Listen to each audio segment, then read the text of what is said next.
हमारे परिवार ने भी इस रिश्ते को स्वीकार किया और 20 साल की उम्र में ही हमारी शादी तय हो गई। उस समय हम दोनों अपने सपनों और उम्मीदों में पूरी तरह खोए हुए थे। इंतजार बस उस दिन का था जब हम एक दूसरे के साथ जिंदगी बिताना शुरू करेंगे। और वह दिन आने में ज़्यादा देर नहीं लगी। हम दोनों तैयार थे, लेकिन तभी शादी से सिर्फ एक हफ्ता पहले मुझे और मेरी फैमिली को एक ऐसी खबर मिली जिसने हमारी दुनिया को हमेशा के लिए बदल दिया।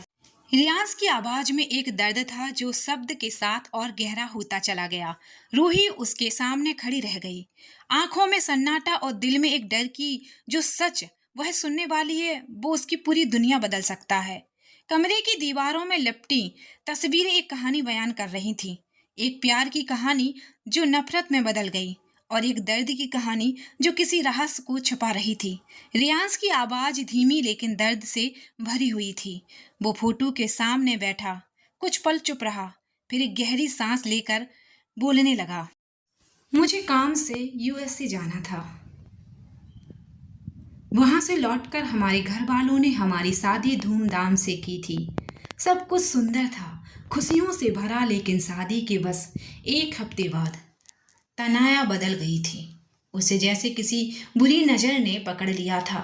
वो पहले शरारती, चंचल और मुस्कुराने वाली थी, लेकिन अचानक गुमसुम रहने लगी। हर पल उसकी आंखों में एक अधूरी कहानी थी। मैंने कई बार उससे पूछा, लेकिन उसने कुछ भी जवाब नहीं दिया।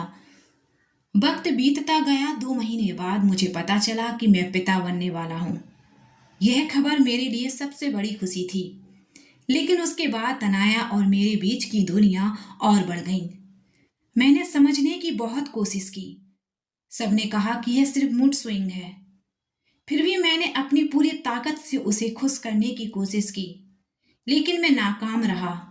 और फिर नेत्रा के जन्म के 3 महीने बाद तनाया ने अपनी जिंदगी खुद खत्म कर ली।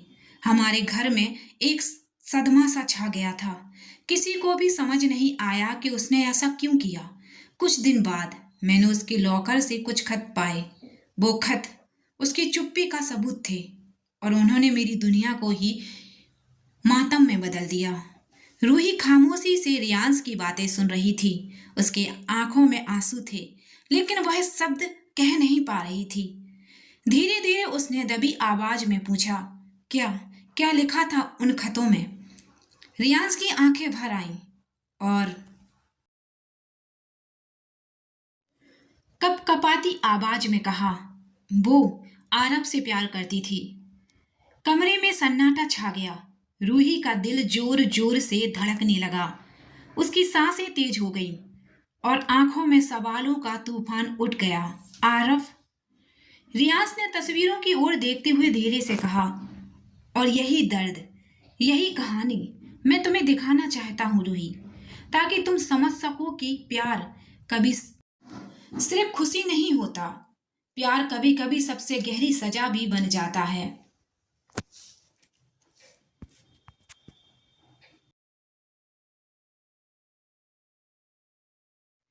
रियाज की बातें रूही के दिल पर जैसे गहरे चोट की तरह गूंज रही थीं। उसके शब्दों ने रूही को हिलाकर रख दिया। उसके होंठ कांप गए। क्या वह कुछ कह पाती उससे पहले ही रियाज ने तनाया की एक तस्वीर हाथ में उठाई और धीमे लेकिन दर्द से भरे लहजे में कहा, शादी से बस एक हफ्ते पहले वह अपने दोस्तों के साथ एक पार्टी में गई थी। क्लब की रोशनी, गुनगुनाती रात और वहीं उसकी मुलाकात आरब से हुई। उन्होंने वक्त बिताया, हंसी बांटी और नशे में एक पल में उन्होंने अपनी सारे हदें पार कर दी थी। रियांश की आंखों में एक ऐसी आग थी जिसे दबाया नहीं जा सकता था। इतना कहकर उसने गुस्से में दीवार पर जोर से मुक्का मारा। कांच टूट कर बिखर गया और एक टुकड़ा उसके हाथ में चुभ गया। उसका हाथ जख्मी हो गया, लेकिन उसे अपने दर्द का एहसास तक नहीं था। उसने बिना रुके अपने जख्म को अनदेखा करते हुए कहा, उस रात के बाद तनाया पूरी तरह से बदल गई थी। उसका हर पल सिर्फ आरब के बारे में सोचने में बीतने लगा था। वह उसे ढूंढ रही थी, उसकी हर खबर को तलाश रही थी, लेकिन उसके पास आरब के अलावा कुछ भी नहीं था। ना मिलने की पीड़ा, डिप्रेशन ने उसे अंदर ही अंदर तोड़ दिया था। वो इस दर्द से उबर नहीं पा रही थी। उसने आखिरकार यह कदम उठाया। अजीब है ना, मेरा 20 सालों का प्यार एक रात में मिट्टी बन गया। यह सब जानकर मैं पूरी तरह टूट चुका था। अगर वह मुझे सच बता देती, अगर वह एक बार कह देती कि मुझे आरब से प्यार है, तो मैं खुद उसे जाने देता। लेकिन उसने ऐसा नहीं किया। रूही के भीतर जैसे तूफान उठ गया। उसका दिल जोर जोर से धड़कने लगा। उसकी आंखें नम हो गईं और उसके होंठों से एक धीमी आवाज निकली, तुम्हें सच में यकीन है रियांस? रियांस ने तस्वीर को जाना कस कर पकड़ा और आंखों में गहराई भरी एक उदासी लेकर बोला, रूही, कभी कभी सच सबसे बड़ी सजा होता है। कमरे में एक गहरी खामोशी छा गई और रूही के भीतर एक डर और सवाल उठने लगा। आरब, क्या सच में उसने तनाया को वो सब महसूस कराया जो रियांस कह रहा है? रियांस की आवाज टूट गई थी। वह शब्दों को दबाकर सिर्फ रो रहा था। कमरे में एक गहरी खामोशी फैल गई थी। रूही धीरे धीरे उसकी तरफ बढ़ी और उसका हाथ पकड़ते हुए बोली, रियांस, संभालो खुद को। मुझे लगता है मैंने तुम्हें गलत समझा, लेकिन जो भी हुआ, आरब को इसके बारे में कुछ पता नहीं था। मैं जानती हूँ वह जानबूझकर ऐसा कुछ नहीं करेगा। रियांस, तुम नेत्रा के बारे में सोचो। तुम्हारे सिवा उसकी कोई फैमिली नहीं है। अगर तुम्हें कुछ हो गया तो वह अपने डैड को भी खो देगी। रियांस प्लीज। रूही की आवाज में दर्द था और उसकी आंखों में एक प्लेडिंग थी। लेकिन रियांस ने उसे घूर कर देखा। उसकी आंखों में आग थी और गुस्से में आवाज गहराई से कांप रही थी। रूही, उसकी तरफदारी करना बंद करो, रियांस ने तीखा कहा। वह इन सब से बिल्कुल अनजान नहीं था। उसे नहीं पता था कि उसने एक लड़की के साथ रात बिताई है। क्या उसे यह एहसास नहीं था कि उसने किसी के दिल को तोड़ा है? तुम यह मत कहो कि उसे कुछ पता नहीं था, क्योंकि तुम भी अच्छी तरह जानती हो कि आरब ने अनुष्का और विक्रम के साथ क्या किया था। इसमें कोई शक नहीं है कि उसने अपनी जिंदगी में अनगिनत लड़कियों की दुनिया बर्बाद की है, और तुम कह रही हो कि उसे कुछ पता नहीं था। रूही, वह दुनिया का सबसे बड़ा, उसके लिए यह सिर्फ एक शारीरिक रिश्ता था, मजा लेने के लिए। लेकिन उसने कभी नहीं सोचा कि उसने सामने वाले के लिए इसका मतलब क्या होगा। रियाज की आवाज में दर्द और गुस्सा एक साथ था। रूही उसकी आंखों में झांकती रही। वहां सिर्फ गहराई थी, एक दर्द की गहराई जिसे शब्दों में बयान करना मुश्किल था। उसने धीमी आवाज में कहा, तो यह सब तुम्हारा बदला है? रियाज ने एक लंबी सांस ली, तस्वीर को कसकर पकड़ा और बोला,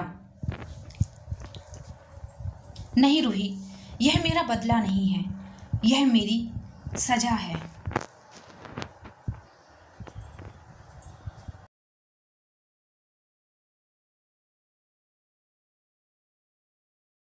कमरे में एक भारी सन्नाटा छा गया। रूही के दिल में सवालों का तूफान उठ गया। आरफ, क्या सच में उसने रूही को वही दर्द दिया जो रियांस महसूस कर रहा था? रियांस के होंठों पर दर्द और थकान के निशान थे। उसकी आंखों में आंसू थे, लेकिन उसके चेहरे पर एक अटूट फैसला भी झलक रहा था। वह धीरे धीरे बोला, रूही, मैं मानता हूं तुम्हें बहुत तकलीफ हुई है, लेकिन मैं तुम्हारी बात यह मान नहीं सकता कि तुम्हारा पति बेकसूर है। मैं तुमसे वादा करता हूं, जितनी जल्दी हो सके मैं तुम्हें तुम्हारे घर वापस पहुंचा दूंगा। रियांस ने यह कहकर रूही को अकेला छोड़ दिया और कमरे से बाहर निकल गया। कमरे में रह गई रूही। उसका दिल टूट चुका था और दिमाग दर्द में घिरा हुआ था। वह सिसक सिसक कर रो रही थी। रियांस दूर से उसकी आवाज सुन रहा था। उसकी आंखों में गहरी पीड़ा थी। उसने खुद से फुसफुसाया, प्लीज मुझे माफ कर दो। तुम्हें इतनी तकलीफ देने का मेरा कोई इरादा नहीं था। करीब 1 घंटे बाद रियांस खामोशी में लौट आया। उसके हाथ में एक थाली थी जिसमें खाना था। वह धीरे धीरे उसे रख कर जाने ही लगा कि रूही टूटे फूटे शब्दों में उसे रोकने लगी।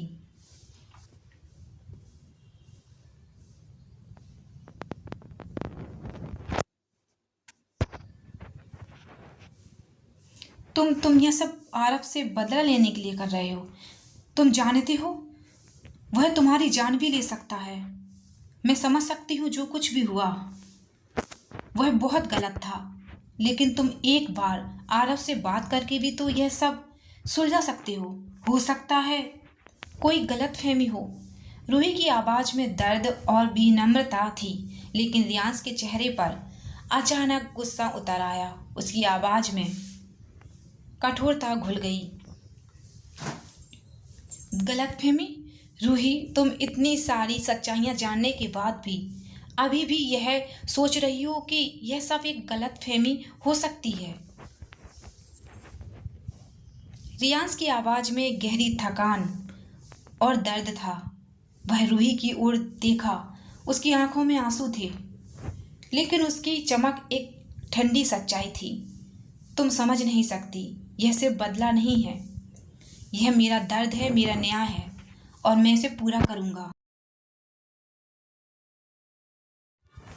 कमरे में गहन सन्नाटा छा गया। रूही के दिल में सवालों का तूफान उठ गया। क्या सच में रियांस का यह रास्ता सिर्फ बदला है या एक टूटे दिल की कहानी? रियांस का गुस्सा अब आग की तरह भड़क चुका था।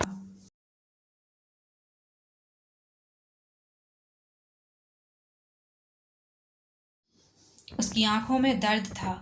वह रूही के पास आया और गहराई से उसे घूरते हुए बोला, मैं आरब को कभी माफ नहीं कर सकता, इस जिंदगी में बिल्कुल नहीं। इस घटना के 2 दिन बीत चुके थे, लेकिन रूही का कोई सुराग नहीं मिला था। आरब हर गली हर मोड़ उसे ढूंढ रहा था। पूरी रात और दिन की थकान के बाद वह सड़क किनारे अपनी कार पार्क करके बैठा था।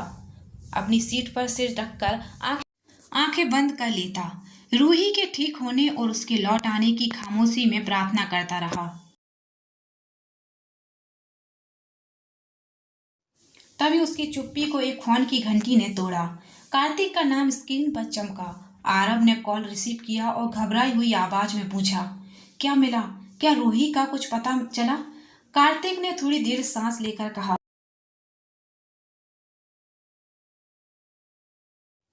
सर, रूही दी का लोकेशन मिल गया है। आरब की आंखों में उम्मीद की एक हल्की चमक उभर आई।